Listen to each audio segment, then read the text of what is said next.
Study for government job में आपका स्वागत है। यहाँ पर मिलता है आपको daily updates plus all government job की प्रिपरेशन के लिए बेस्ट से best content and practice set plus all सभी एग्ज़ाम्स के लिए और सभी सब्जेक्ट्स के लिए भी आपको यहाँ पर एक सेशन है smart study for government job.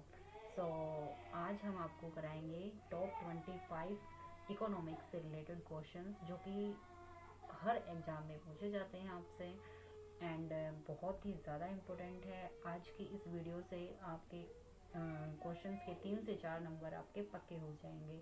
सो ध्यान से पढ़िएगा एंड ध्यान से एक एक क्वेश्चन को रीड करिएगा एंड साथ के साथ नोटबुक एंड पेन साथ रखिएगा।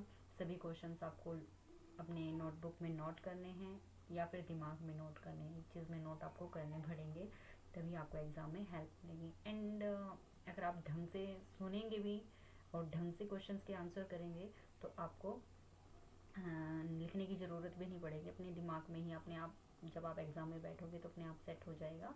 ठीक है गाइस, तो ध्यान से देखिएगा। नाउ फर्स्ट क्वेश्चन इज, देखिए, सोवरेन गोल्ड बॉन्ड स्कीम के तहत गोल्ड बॉन्ड कौन जारी करता है? जल्दी जल्दी करेंगे हम, ठीक है। सोवरेन गोल्ड बॉन्ड स्कीम के तहत गोल्ड बॉन्ड कौन जारी करता है? आपको 5 सेकेंड का समय दिया जाएगा जिसमें आपको ये करना है। नाउ स्टार्ट हो गया है आपका, जल्दी से जल्दी आंसर कीजिएगा। आरबीआई, केंद्र सरकार या राज्य सरकार या एसबीआई, कौन करता है ये गोल्ड बॉन्ड जारी? मोस्ट इम्पोर्टेंट क्वेश्चन है, सभी एग्जाम में पूछे जाते हैं इस टाइप्स के क्वेश्चन। सो सभी आंसर कीजिएगा। नाउ इसका आंसर है हमारा आरबीआई। ए आंसर, आरबीआई करता है ये गोल्ड बॉन्ड जारी। ठीक है, कौन करता है जारी? आरबीआई ये गोल्ड बॉन्ड जारी करता है। ठीक है गाइस, एंड इस क्वेश्चन से रिलेटेड कुछ important point. Sovereign gold bond scheme के तहत आरबीआई जो है, आरबीआई क्या करता है? आरबीआई केंद्र सरकार की ओर से गोल्ड बॉन्ड जारी करता है। किसकी तरफ से? केंद्र सरकार की तरफ से गोल्ड बॉन्ड जारी करता है। ये भी आ सकता है क्वेश्चन, कौन सी मतलब किस टाइप से, केंद्र सरकार, राज्य सरकार, इस टाइप से भी आ सकता है। तो आरबीआई जो है वो केंद्र सरकार की ओर से गोल्ड बॉन्ड जारी करता है। ये वाला पॉइंट भी हमारा इम्पोर्टेंट बनता है। ठीक है गाइस, केंद्र सरकार की ओर से इन अनुबंधों को बैंकों और डाकघरों में बेचा जाता है। ये भी पूछा जा सकता है, बैंकों और डाकघरों में बेचा जा सकता है जो ग्राम में सोने के मूल्य वर्ग में जारी किया जाता है। ठीक है, एंड नेक्स्ट इज, एंड देखो आपसे एक और इम्पोर्टेंट चीज पूछी जा सकती है इस क्वेश्चन से। देखिए एक क्वेश्चन के अंदर बहुत सारे क्वेश्चंस छिपे हुए हैं, सो ध्यान से देखिएगा गाइस।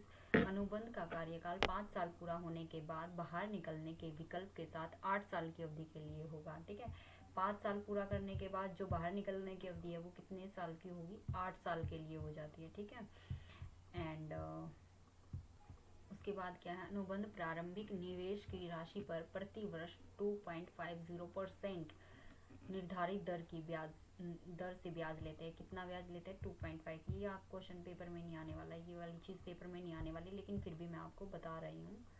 ठीक है, और अनुबंध पर ब्याज आयकर अधिनियम 1961 के प्रावधानों के अनुसार कर योग्य होगा। ये आ सकता है। अनुबंध पर ब्याज जो आयकर है अधिनियम 1900, कौन से अधिनियम के अकॉर्डिंग? 1961 अधिनियम के अकॉर्डिंग आ जाता है। ठीक है guys, so next question is, helicopter money अक्सर खबरों में रहा है, यह किसको संदर्भित करता है? हेलीकॉप्टर मनी जो है ये अक्सर खबरों में रहा है, ये सबको पता है, ये किसको संदर्भित करता है? ये पूछा गया है आपसे। ठीक है, ये भी आ सकता है, कौन सा हेलीकॉप्टर खबरों में रहा है? तो हेलीकॉप्टर मनी। तो ये आपको 3 ऑप्शन दिए गए हैं। लास्ट ऑप्शन मैं आपको बता देती हूँ, उपरोक्त सभी है उसमें।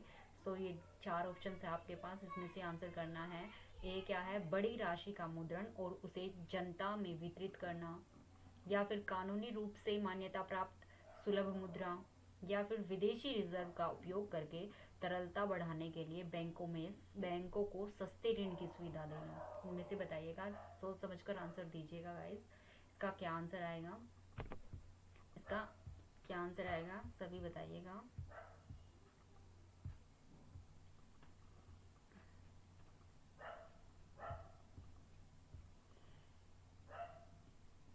तो मैं बता देती हूँ, इसका आंसर आएगा ए। ठीक है गाइस, ए क्या है? बड़ी मुद्रा, बड़ी मुद्रा, ये वाला ए आंसर है। ठीक है गाइस, बड़ी राशि का मुद्रण और उसे जनता में वितरित करना। क्या है हेलीकॉप्टर मनी? अक्सर खबरों में रहा। यह किसको संदर्भित करता है? ये देखो मैं बार बार रिपीट क्यों कर रही हूँ, क्योंकि आप में के माइंड में अच्छे से सेट हो जाए और आपको याद रहे ये चीज़ें, ठीक है। हेलीकॉप्टर मनी अक्सर खबरों में रहा है। यह किसको संदर्भित करता है? बड़ी राशि का मुद्रण करना और उसे जनता में वितरित करना। इसका ये है, ये इसको संदर्भित करता है। हेलीकॉप्टर मनी अक्सर क्या करता है? बड़ी राशि का मुद्रण करता है और उसको जनता में वितरित करता है। तो इस तरीके से भी आप याद सकते हैं। हेलीकॉप्टर बहुत मतलब कि जल्दी जल्दी हर जगह पर जा सकता है और बहुत ही स्पीड से भी जाता है। तो इस तरीके से आप याद रख सकते हैं हेलीकॉप्टर मनी का क्या करेगा? तो वितरण करेगा जनता में, जल्दी से जल्दी, जनता में ज़्यादा से ज़्यादा हर तरीके से वितरण वो कर सकता है। इस तरीके से भी आप याद रख सकते हैं, ठीक है गाइज। सो इससे रिलेटेड हम कुछ पॉइंट्स अभी आपको इम्पोर्टेंट दिखाएंगे। सो इसकी मोस्ट इम्पोर्टेंट लाइन जो है इस क्वेश्चन से रिलेटेड ये है, देखो जो रेड अंडरलाइन की हुई है वो सारे इंपॉर्टेंट है, ठीक है। हेलीकॉप्टर मनी, ये तो आंसर ही था। खैर ए, हेलीकॉप्टर मनी में बड़ी राशि का मुद्रण इसे जनता में वितरित करना है। अमेरिकी अर्थशास्त्री मिल्टन फ्रीडमैन ने इस शब्द को गढ़ा था। किसने गढ़ा था हेलीकॉप्टर मनी को? अर्थशास्त्री मिल्टन फ्रीडमैन ने, ठीक है। And the next question is third, भारतीय शोध अक्षमता एवं दिवालिया समिति निम्नलिखित में से किसके तहत काम करती है? जो भारतीय शोध अक्षमता और दिवालिया समिति है वो किसके तहत काम करती है? इनमें से वित्त मंत्रालय, कारपोरेट कार्यालय मंत्रालय, क्या उपभोक्ता मामलों का मंत्रालय, या फिर प्रशासन सुधार और लोक मंत्रालय? कौन सा मंत्रालय काम करता है? ये पूछ रहा है आपसे। दिवालिया समिति निम्नलिखित में से किसके तहत काम करती है? इसमें लिखा हुआ है ये अंडरलाइन में, insolvency and bankruptcy board of India. So बताइएगा गाइस जल्दी से इसका आंसर। चलो हम टाइम बर्बाद नहीं करते हैं, इसका आंसर है, आप कमेंट में सभी जरूर से भी जरूर करेंगे, कमेंट करेंगे आंसर, ठीक है। ये आपका आएगा कॉरपोरेट कार्यालय मंत्रालय, ठीक है गाइस। दिवालिया समिति के किसके अधीन, किसके दिवालिया जो समिति है वो निम्नलिखित में से किसके तहत काम करती है? कॉरपोरेट कार्यालय मंत्रालय इसके तहत काम करती है, ठीक है गाइस। सो अभी हम नेक्स्ट क्वेश्चन करेंगे। Now fourth question is this, मुद्रा के अवमूल्यन का अर्थव्यवस्था पर निम्नलिखित में से कौन सा प्रभाव नहीं पड़ता है? मुद्रा के अवमूल्यन, ध्यान से समझिएगा क्वेश्चन को, मुद्रा के अवमूल्यन का अर्थव्यवस्था पर निम्नलिखित में से कौन सा प्रभाव नहीं पड़ता है? कुल मांग में वृद्धि, या फिर मुद्रास्फीति की दर में कमी, या फिर चालू खाता शेष में सुधार, या फिर निर्यात में वृद्धि? बताइएगा मुद्रा अवमूल्यन का अर्थव्यवस्था पर कौन सा प्रभाव नहीं पड़ता है? इसमें ध्यान से पढ़िएगा क्या लिखा हुआ है, कौन सा प्रभाव नहीं पड़ता है। नहीं, कई बार क्वेश्चन माइंड से निकल जाता है, ये नहीं प्रभाव पड़ता है वाला देख लेते हैं हम। कुल मांग में वृद्धि, मुद्रास्फीति की दर में कमी, या चालू खाता? सभी क्वेश्चन ठीक है सभी गाइस, जितना आप क्वेश्चन कमेंट में आंसर करेंगे साथ साथ, अभी जैसे मैं बोल रही हूँ तो आपने क्वेश्चन पढ़ लिया और धड़ाक से आपके दिमाग में आंसर आ गया तो तुरंत टाइप कीजिएगा, ठीक है।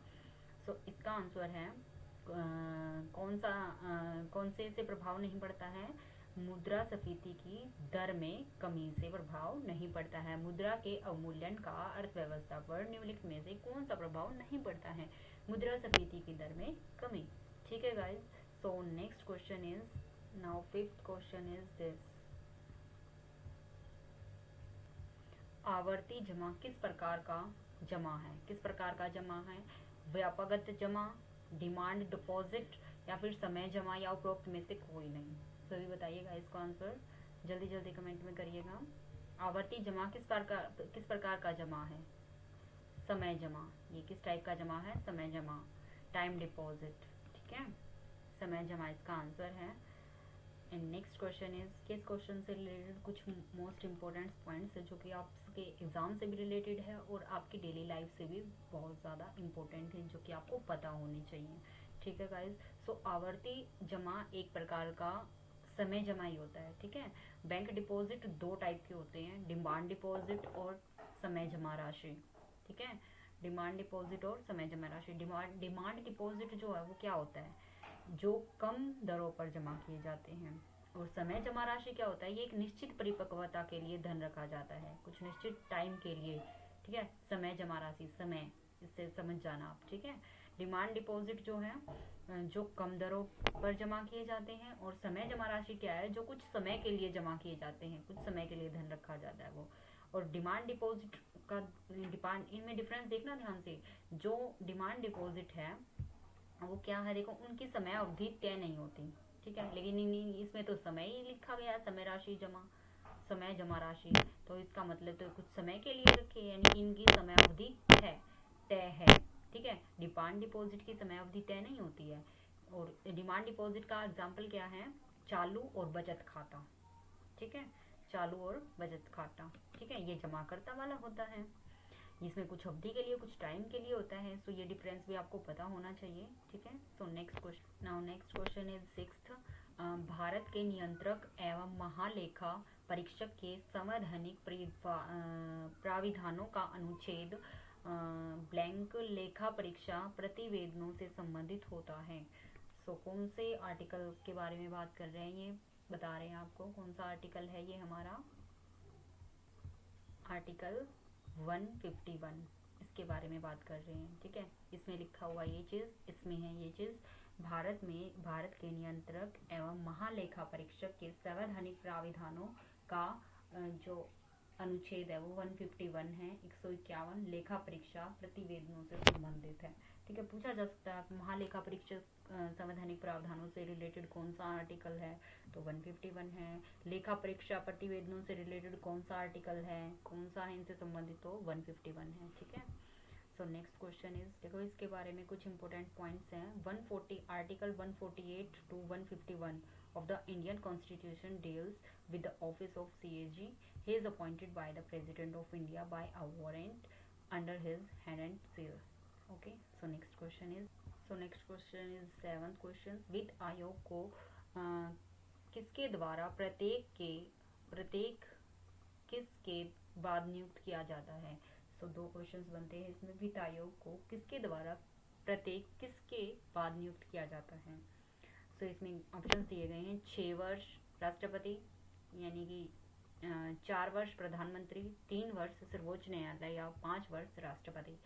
सो इसका आंसर है डी, ठीक है, डी इसका आंसर है, 5 वर्ष राष्ट्रपति। वित्त आयोग को 5 वर्ष द्वारा, वित्त आयोग को राष्ट्रपति द्वारा प्रत्येक 5 वर्ष के बाद नियुक्त किया जाता है। वित्त आयोग को, ध्यान से पढ़िएगा लाइन, वित्त आयोग को राष्ट्रपति के द्वारा, वित्त आयोग को राष्ट्रपति के द्वारा प्रत्येक 5 वर्ष बाद नियुक्त किया जाता है, ठीक है। किसको 5 वर्ष बाद, वित्त आयोग को, किसके द्वारा, राष्ट्रपति के द्वारा, ठीक है। So next question is 8।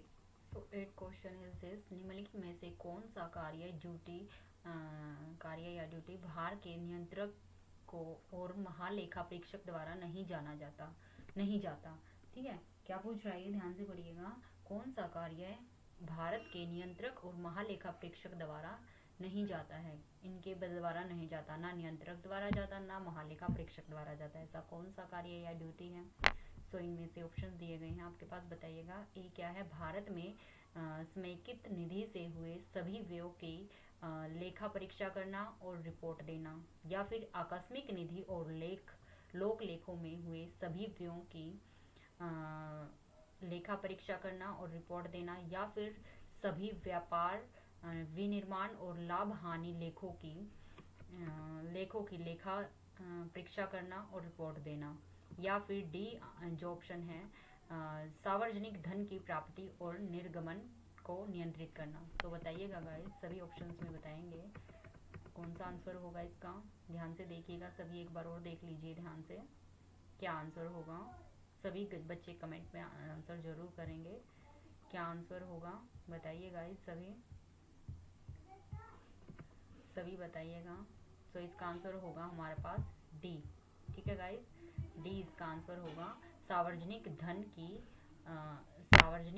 की प्राप्ति, ठीक है, ये वाला इसका आंसर होगा, ठीक है गाइस, सार्वजनिक धन की प्राप्ति और निर्गमन को नियंत्रित करना, सार्वजनिक धन की प्राप्ति और निर्गमन को नियंत्रित करना, ये वाला आंसर होगा, ठीक है गाइस। क्वेश्चन दोबारा देख लीजिएगा, ऐसा कौन सा कार्य और ड्यूटी है जो नियंत्रक और महालेखा परीक्षक द्वारा नहीं जाता? तो कौन सा? सार्वजनिक धन की प्राप्ति और निर्गमन को नियंत्रित करना। ठीक है guys, so next question is ninth. यदि किसी वस्तु की मांग को कीमत लोच हो तो उसकी कीमत में गिरावट का क्या प्रभाव होगा? ठीक है, अगर किसी वस्तु की कीमत में लोच हो तो उसकी उसकी कीमत में गिरावट का क्या प्रभाव होगा? अगर वस्तु की कीमत में लोच होगी तो उसकी कीमत में गिरावट भी आएगी, और उस पर क्या प्रभाव होगा ये पूछ रहे हैं। वस्तु की कुल मांग में वृद्धि हो जाएगी, या फिर उसकी बिक्री में गिरावट हो जाएगी, या फिर कुल मांग में गिरावट हो जाएगी, या फिर कुल मांग में कोई परिवर्तन नहीं होगा। तो अगर किसी वस्तु की कीमत में किसी वस्तु की मांग बहुत ज़्यादा है, उसकी कीमत लॉन्च हो गई तो फिर उसकी कीमत में गिरावट का क्या प्रभाव होगा? वस्तु की कुल मांग में वृद्धि, उसकी वस्तु की कुल मांग में वृद्धि होगी, ना कि गिरावट होगी। ठीक है गाइस, उसकी वस्तु की कुल उसमें क्या होगी? वृद्धि होगी।